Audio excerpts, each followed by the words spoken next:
I mean, this new policy in Belarus, it applies to people from all the EU countries. They can all come without a visa now. It applies to Americans. You can come without a visa now. If Belarus says, come on in to people from all these countries, more than 80 countries around the globe, that would mean that people from all those countries could just waltz right up to Russia's border. And so, cue the Russian freakout. Russia has freaked out about this. They've responded by threatening to militarize the border between Russia and Belarus. You're going to let Americans and Europeans and all these people in? Well, we're going to put up barbed wire. Put that barbed wire and those walls back up on the border between us then. Russia has also threatened to cut off the oil and gas supply to Belarus.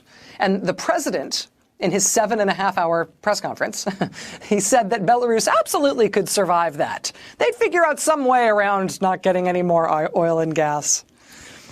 Nobody believes that's necessarily true that they could survive it, but it shows you that he's worried.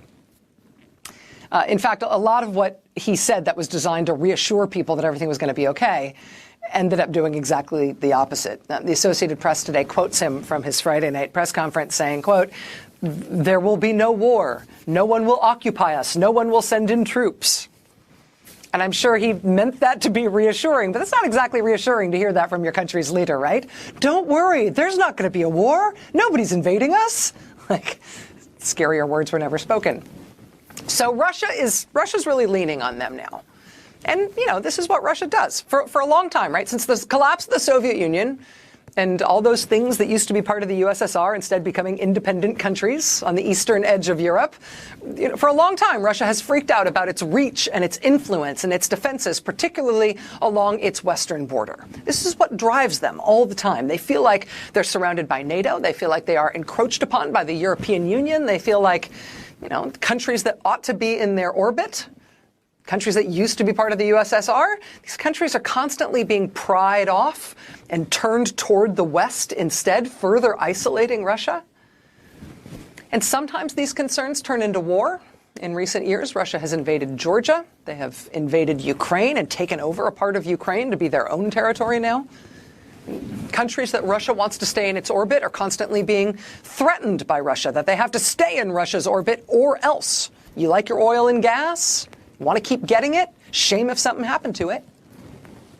When they feel like there's a country that ought to be in their orbit that is turning toward the West, they also do whatever they can to drive a wedge between those countries and whatever Western influence is so appealing, whether it's the European Union or the United States or NATO, what have you.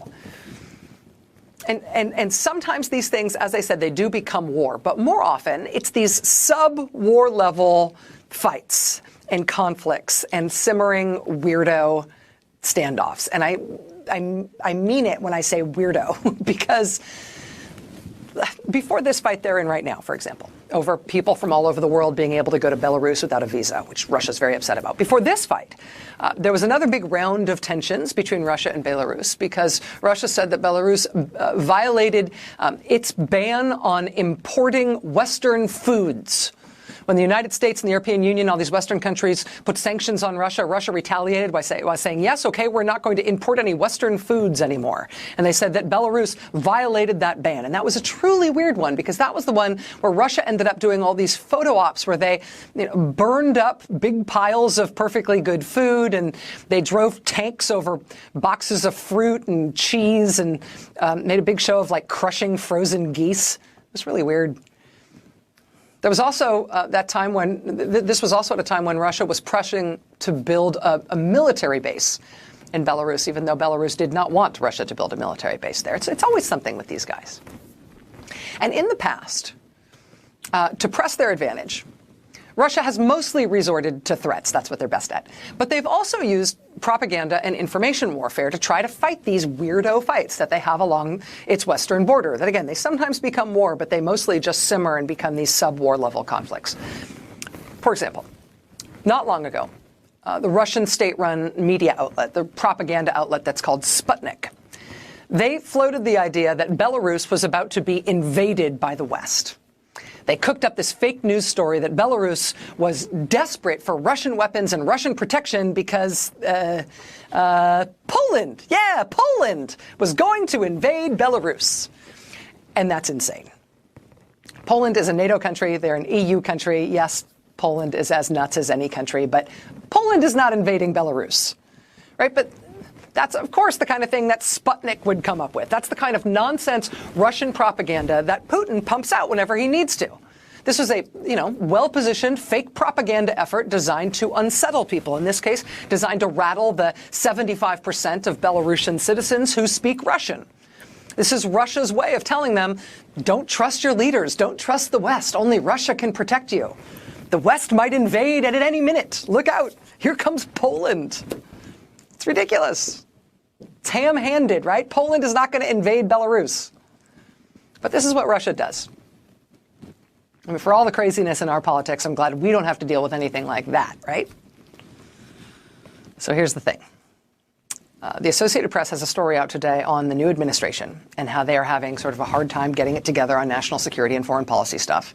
The Muslim ban debacle, the ridiculously botched calls to even friendly foreign leaders, that kind of stuff. There's a bunch of stories out there today on that subject. But toward the end of the Associated Press version of this story, they dropped this, quote, according to one U.S. official, national security aides have sought information about Polish incursions into Belarus. An eyebrow-raising request because little evidence of such activities appears to exist. And by little evidence of such activities, they mean, no evidence outside bullpucky Russian propaganda designed to freak Belarus out and get Russia's way in that country. The AP reporter who authored this piece clarified a little bit on Twitter, saying explicitly that, quote, it was senior people, senior aides in the Trump administration who asked for this information on Polish incursions into Belarus, when there have not been Polish incursions into Belarus, except in raw, ham-handed, really obscure propaganda that you wouldn't stumble upon because it's been repeated a lot in your Facebook feed, right? You would never come across this. Except in this raw propaganda that Russia pumps out through its state-run media channels like freaking RT and Sputnik. That's the only place where stuff like this is trafficked. Why are senior national security aides from the Trump administration inquiring about it? Hey, top Trump national security officials. Hey, General Michael Flynn, national security advisor. What are you guys reading these days? Where are you getting your stuff from? And General Flynn, while we're on the subject, is it true that you are rewriting the president's daily brief from the intelligence community every day? Because you know better than the U.S. intelligence community. What are your sources? Where are you getting your info from? I mean, this is really strange. This is like a sitcom where you're trying to figure out which of your friends has been gossiping about you. And so you give all your friends a different salacious, fake secret and tell them not to tell anyone.